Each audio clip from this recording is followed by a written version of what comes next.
The Dreamer.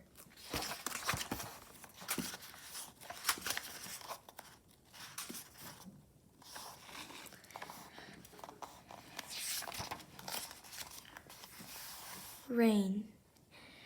On a continent of many songs, in a country shaped like the arm of a tall guitarista, the rain drummed down on the town of Tomoko. Naphtali Riazes sat in his bed, propped up by pillows, and stared at the schoolwork in front of him.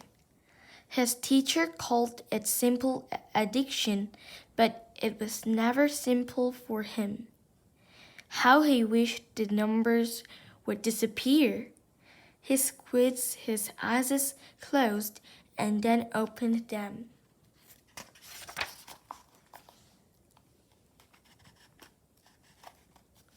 The twos and threes lifted from the page and waved from the others to join them. The fives and sevens sprang upward, and finally, after much puddling, the fours, ones, and sixes came along. But the nines and zeros would not budge, so the ones left them. They held hands in a long procession of tiny figures, flew across the room, and escaped through the window crack. Naphtali closed the book and smiled. He certainly could not be expected to finish his homework with only the lazy zeros and nines lolling on the page. He slowly stepped out of bed and to the window, leaning for his forehead against the pane and gazing into the backyard. He knew that he should rest in order to recuperate for his illness. He knew that when he wasn't resting, he would catch up on his studies. But there were so many directions. Outside, the winter world was gray and sodden. The earth turned to mud, and a small stream flowed through a hole in the ramshackle fence. At the moment, no one lived next door. Still, Naphtali always imagined a friend on the other side waiting for him. Someone who might enjoy watching Flotsam drift downriver, who collected twist sticks, liked to read, and was not good at mathematics either. He heard footsteps. Was it father? He had been away working on the railroad for a week and was due home today. Naphtali's heart pounded and his round brown eyes grew large with panic. The footsteps came closer. Clump, clump, clump, clump. Naphtali reached up and smoothed his thick black hair. Was it out of place? He held up his hands and looked at his thin fingers. Were they clean enough? The idea of having to comfort father made his arms tingle and his skin feel as if it were shrinking. He took a deep breath and held it. The footsteps passed his room and continued down the hall. Naphtali exhaled. It must have been Mamre, his stepmother, in her wooden-heeled shoes. He listened until he was sure that no one was near. Then he turned to the window again. Raindrops strummed across the zinc roof. Water mysteriously trailed above him, worming its way indoors. Weepy puddles dripped from the ceiling, filling the pots that had been poised to catch them. Plip, plip, plop, blub, blub, blub. Up, up, up, up. Plip, plip, plip, plip, plop. Tin, tin, tin, tin, tin. Plop, plip, plip, blub, blub, blub. Up, up, up, up. Tin, tin, tin, tin. Plip, plip, plip, plip, plop. As Naphtali listened to the piano of wet notes, he looked up at the Andes Mountains, hovering like a white-robed coral. He looked out at the river Contine, patterned through the forests. He closed his eyes and wondered what lay beyond. Past the places of Rebrenza, Bruno, and Ramcluco, where the sea plucked at the Rajland. The window opened. A carpet of rain swept in and carried Naphtali to the distant ocean he had only seen in books. There, he was the captain of a ship, its prows slicing through the blue. Salt water sprayed his cheeks, his clothes fertile against his body. He gripped the mast, looking back on his country, Chile. Naphtali, who spawns the water from the cloud to the snow cap to the river and fills it to the hungry ocean. The scratch of the conductor's whistle snapped Naphtali to attention. He jerked around.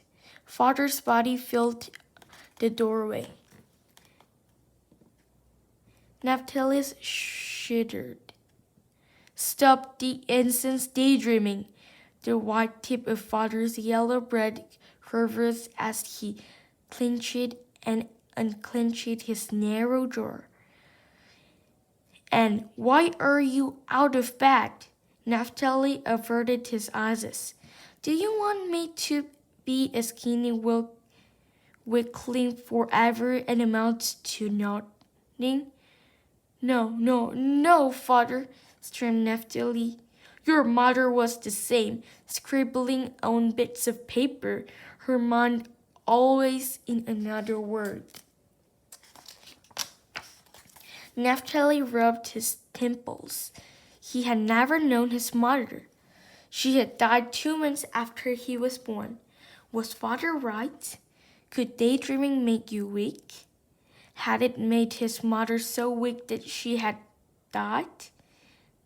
Memory hurried into the room. Father pointed at her. You need to watch him more closely. He must stay in bed or he will never get stronger. As he bounded from the doorway, the floor shook. Memory took Naphtali's hand, gently helped him into bed, and tucked the blankets around him. Your mother did not die from her imagination, she whispered. It was a fever, and look at me. I am small and many say much too thin. I may not appear big and strong on the outside, but I am perfectly capable on the inside, just like you. She stroked his head. I know it is hard to spend so many days in bed. I feel fine, said Naphtali, reaching up to touch her black hair, which was pulled into a tight bun at the back of her neck.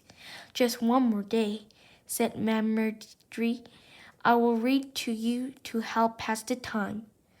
Within the roll of Memory's snooting voice, Naphtali lost himself in the legends of swashbucklers, and giants. There, his painful shyness stayed in the back of his mind.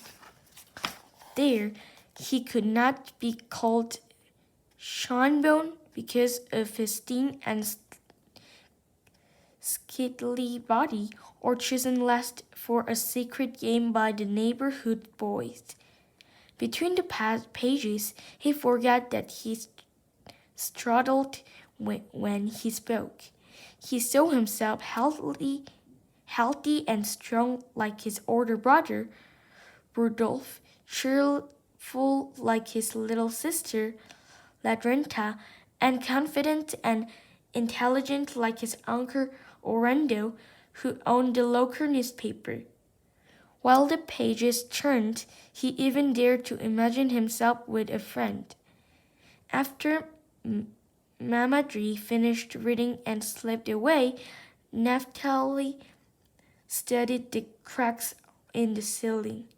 They looked like roads on a map, and he wondered to which country they belonged.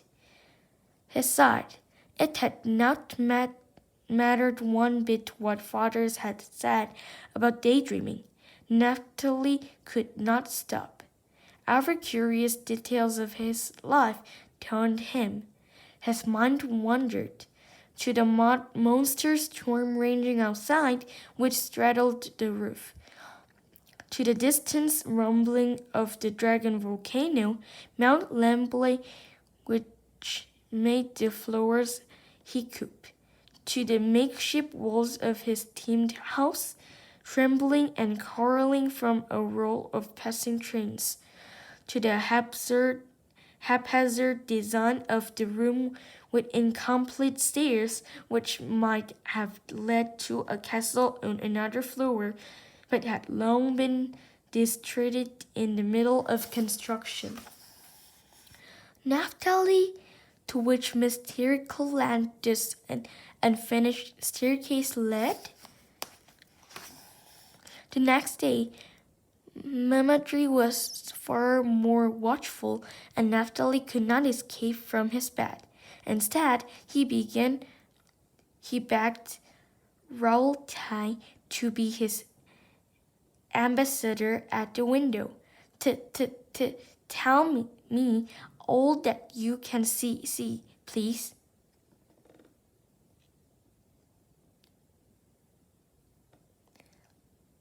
Naphtali nodded. She was only 4 and too short to see out. She pushed a chair to the window and climbed onto the seat. Then she leaned forward. Her round black eyes, heavy lashes, and sleek hair made her look like a little bird perched at the sill. I see rain, pumpy sky, wet leaves, one boot missing the other, muddy puddles, unparalleled cavalry. Tell me about this steery dog, said Naphtali. What color is it? It is so wet, I cannot say. Maybe brown, maybe black, said Lurita. Tell me about the boot that is missing the other. It has no shoestring. It looks lonely. Tomorrow, when I am allowed up, I will rescue it and add it to my collections. But you already have so many rocks and sticks and nests, and the boot will be so dirty, said Ruturi. And you do not know where it has been, or who has worn it. That is true, said Naphtali, but I will clean it. Maybe it belongs to a stonemason, and by owning it, I will receive his strength. Or maybe it belongs to a baker, and once I run my hands over the leather, I will know how to make bread. Lurita giggled. You are silly, Naphtali. Just then, Mamadri appeared in the doorway. Lurita, Velia is here to play with you. And Naphtali, you need a nap or you will not be able to go back to school tomorrow. She came into the room, kissed his forehead, and pulled the blanket up to his chin. You look fine on the outside, my son. How do you feel on the inside? Not tired, but please, Mamadri, may I read for a while? That is what I deserve from teaching you before you even started school. Mamadri nodded and smiled as she left the room. One story. Naphtali grabbed the book from the bedside table. Even though he did not know all of the words, he read the ones he knew.